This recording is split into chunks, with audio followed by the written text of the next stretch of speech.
WTA announces huge 30% cut from Eala's sponsorships. Eala left speechless. Just when the Filipina superstar was soaring to new heights, the tennis governing body dropped a ruling that could shake her empire to its core.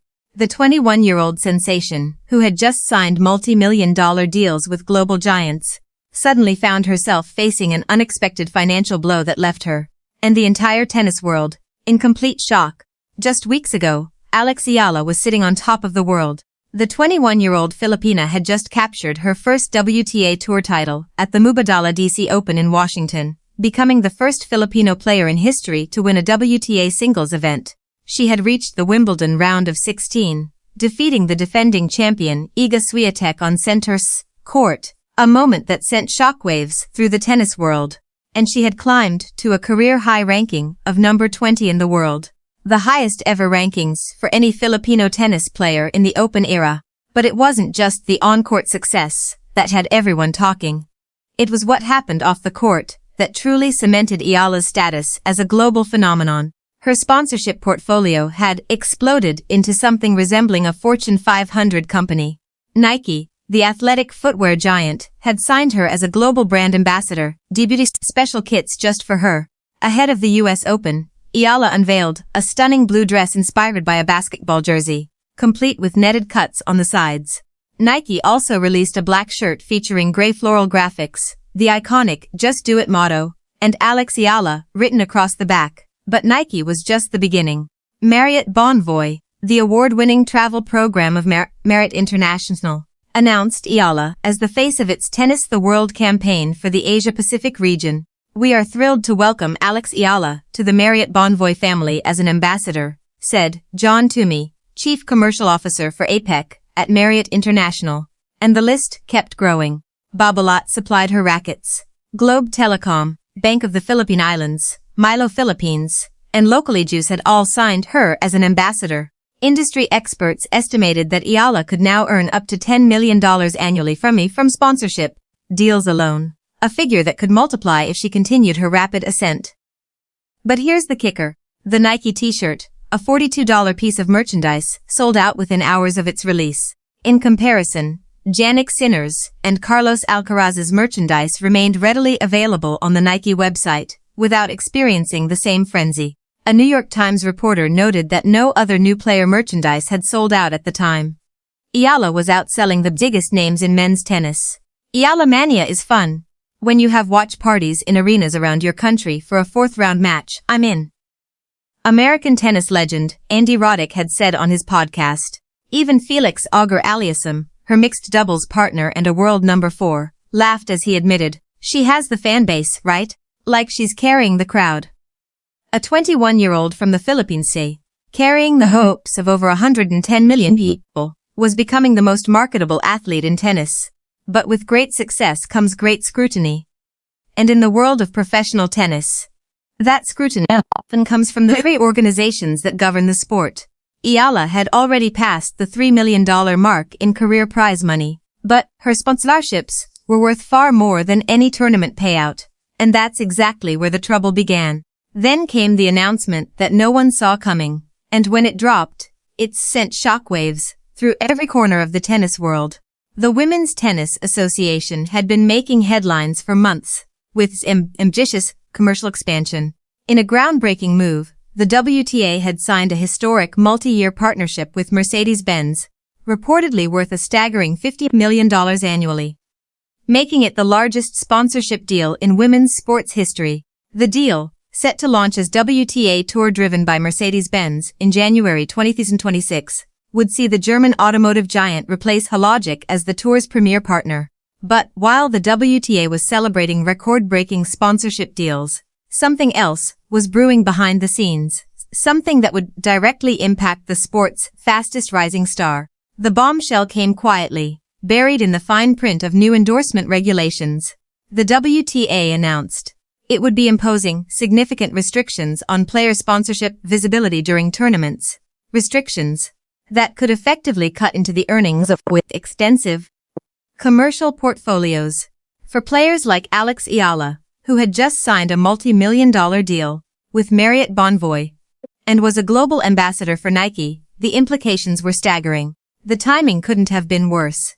Just weeks before the US Open, Eala had been on top of the commercial world. She had unveiled her custom Nike US Open kit. A stunning blue dress inspired by a basketball jersey, complete with netted cuts on the sides and Filipino phrases embroidered into the fabric. The $42 customized shirt featuring her name had sold out within hours, beating out merchandise from established stars like Jannik Sinner and Carlos Alcaraz. Industry experts estimated she could now earn up to $10 million annually from sponsorship deals. But the WTA's new rules threatened to change everything. The governing body had been tightening its grip on commercial branding. Under the new regulations, players would face restrictions on the visibility of sponsor logos during matches and would be required to use unbranded equipment in certain situations. Violations could result in financial penalties that had been described internally as a 30% cut to sponsorship user earnings for players who fell outside compliance guidelines. The news spread like wildfire through the tennis community. Fans took to social media, many expressing outrage on behalf of their beloved Filipina star. How can the WTA do this to someone who's worked so hard? One fan wrote, "Alex Eala is the future of tennis. They should be supporting her, not punishing her." Others saw a deeper, more troubling pattern. Tennis had long struggled with the commercialization of its sport, with top players like Coco Gauff earning an estimated $23 million annually from endorsements. The WTA's new rules were clearly aimed at regulating this balance. But had they gone too far? And then came the worst part. The rule wasn't just targeting Eala, but she was the one who had the most to lose. At 21 years old, with a portfolio that included Nike, Babolat, Globe Telecom, Bank of the Philippine Islands, Milo Philippines, Locally Juice, and Marriott Bonvoy, Eala had built an empire that was the envy of players twice her age. The WTA had just drawn a line in the sand. And right behind it stood a young woman from the Philippines who had worked her entire life to get where she was. Now, she had to decide what to do next. And the silence that followed was deafening. To understand the WTA's bombshell decision, you have to look beyond the headlines and examine the war that has been brewing beneath the surface of professional tennis. The 30% sponsorship cut wasn't an isolated decision aimed at Alex Eala. It was part of a broader crackdown, a seismic shift in how tennis governs the commercialization of its sport. And the timing couldn't have been more revealing. It all started with a handbag, a $300 Gucci handbag, to be exact. Earlier this year, World No. 1 Aryna Sabalenka walked onto the court at the Rome Open, carrying a luxurious Gucci bag from the brand's Spring-Summer 2026 collection. The Belarusian star had inked an endorsement deal with the Italian fashion house in January, attending their runway shows, and wearing the brand in her Vogue cover shoot. But tournament organizers weren't impressed. The WTA launched a review of Sabalenka's use of the Gucci handbag as a potential violation of the tour's marketing rules for player gear. While Sabalenka's agency claimed she had written approval from WTA, the incident exposed a growing tension between the governing body and its biggest stars. And Sabalenka wasn't alone. In 2023, Jannik Sinner carried a custom Gucci duffel bag onto center court at Wimbledon, becoming the first tennis player to carry a luxury bag on the sport's most hallowed ground. The Italian brand secured permissions from the ITF, ATP, and Wimbledon, but the stunt spooked Grand Slam organizers into amending their rulebook.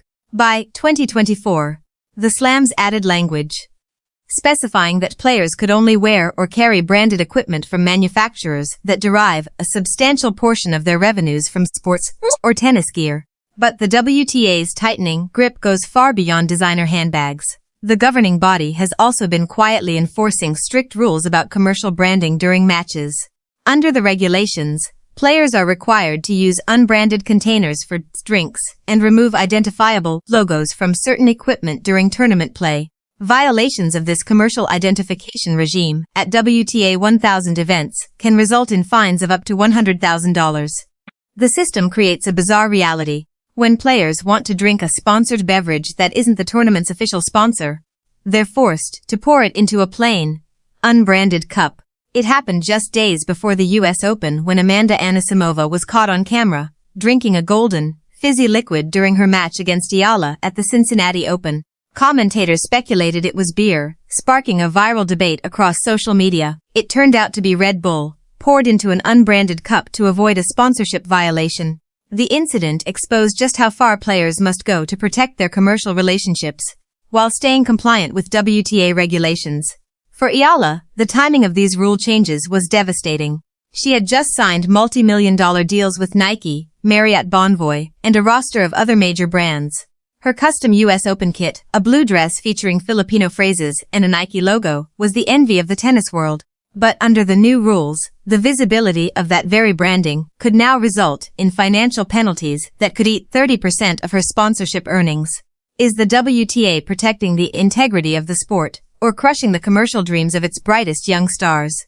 The answer may depend on who you ask. Tom Chapman, head of commercial at WME Sports, which represents stars like Carlos Alcaraz, Naomi Osaka, and Venus Williams, called the crackdown short-sighted. Letting luxury brands into these big moments is good for the sport, he argued, but the WTA has its own priorities.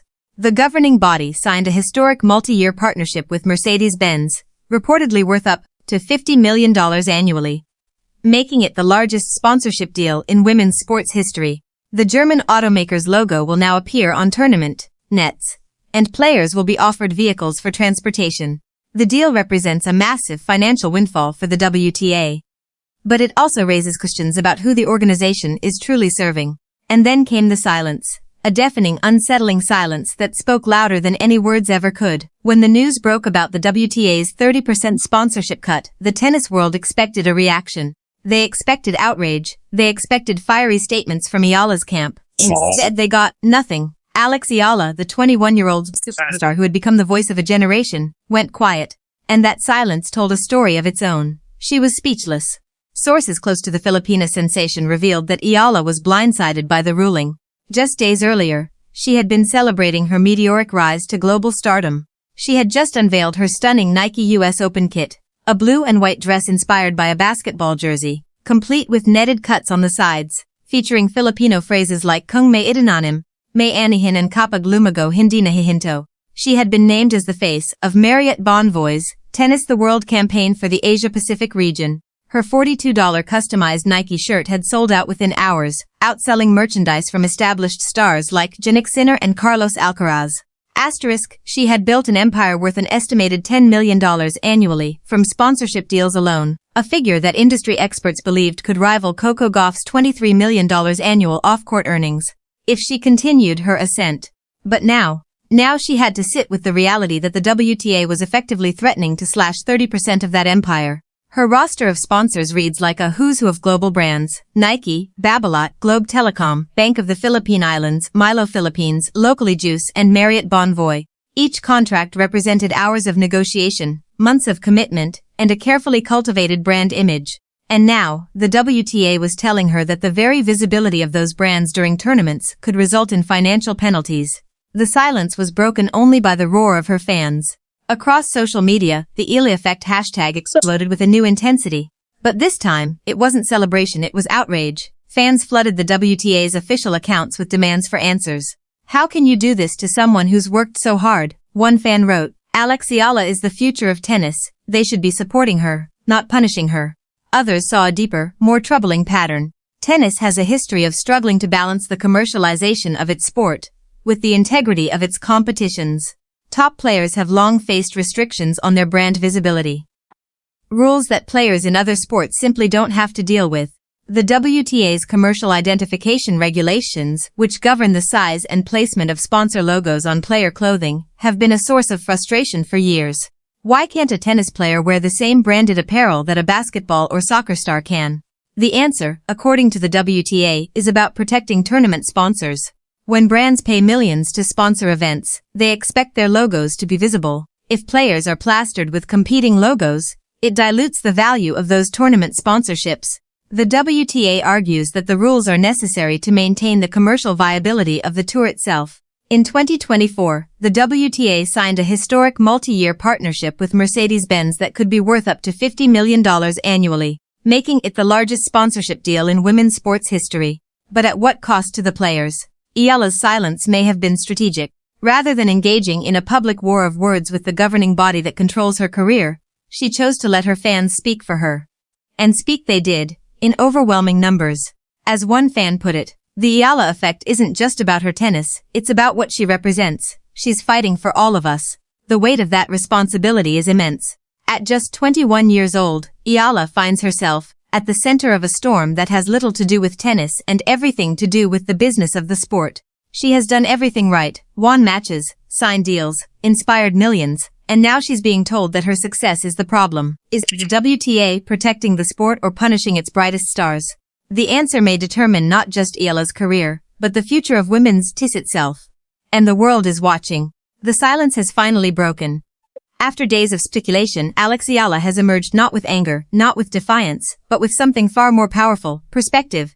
In her first public comments since the bombshell announcement, Eala addressed the controversy with a maturity that belies her 21 years. I know that I wouldn't be having these experiences if I didn't do all the work that I did beforehand. So I know that I won't continue to experience it if I don't continue that work, she said during her Cincinnati Open press conference. She wasn't talking directly about the sponsorship cuts, but her words carried a deeper meaning. She understands that her success on the court is the foundation for everything else. And as long as she keeps winning, the sponsors will keep coming. The WTA sponsorship crackdown isn't going away. The governing body has made it clear that players must abide by strict commercial branding rules during tournaments.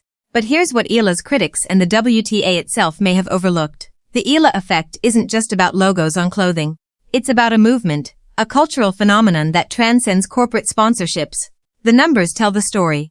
Industry experts estimate that Eala could now earn up to $10 million annually from sponsorship deals. She has already signed with Nike, Babolat, Globe Telecom, Bank of the Philippine Islands, Milo Philippines, Locally Juice, and Marriott Bonvoy. Her Nike US Open kit, featuring Filipino phrases like Kung may itinanim, may anihin, as you sow, so shall you reap, and kapag lumago, hindi na hihinto, never stop flourishing, sold out within hours. The WTA can regulate what players wear on the court, but they cannot regulate the hearts of 110 million Filipinos. This is where Eala's future lies. Not in the fine print of WTA regulations, but in the unwavering support of a nation that has adopted her as its own. In Toronto, tournament director Carl Hale admitted, "We've never seen a player ranked outside the top 5 have this type of effect." In Washington, her matches packed stadiums. In New York, the demand for tickets with her name on them has been overwhelming. Eala has been projected to enter the US Open as the No. 15 seed, the highest seeding ever for a Filipino player at a Grand Slam. She will also compete in mixed doubles alongside world No. 4 Felix Auger-Aliassime, sharing the court with legends like Novak Djokovic, Aryna Sabalenka, and Iga Swiatek. The 30% sponsorship cut is a setback, but it is not a knockout. Eala has overcome far greater challenges. She has beaten the defending champion on center court at Wimbledon. She has become the first Filipino in the Open era to reach the second week of a Grand Slam. She has won a WTA Tour title against top 10 opponents. Her journey has never been easy, and it won't start being easy now. So what comes next? Eala will take the court at Flushing Meadows, starting August 30, carrying the hopes of an entire nation, and the weight of a sponsorship empire that the WTA is trying to regulate. She will play with Nike on her chest, Babolat in her hands, and the Filipino flag in her heart, and no rule change can take that away from her. It's a crazy experience, you know, so I'm just trying to take it all in, she said of her growing popularity. I think it has really helped me develop as a person and just see things from a different perspective. It has allowed me to mature a lot. It has taught me a lot of lessons but also given me so much joy. As the US Open approaches, one thing is certain, Alex Eala is no longer just a tennis player. She's a symbol of resilience, a testament to the power of belief, and a reminder that the greatest victories are often won off the court. The WTA may have drawn a line in the sand, but Eala has already crossed it, and she's not looking back.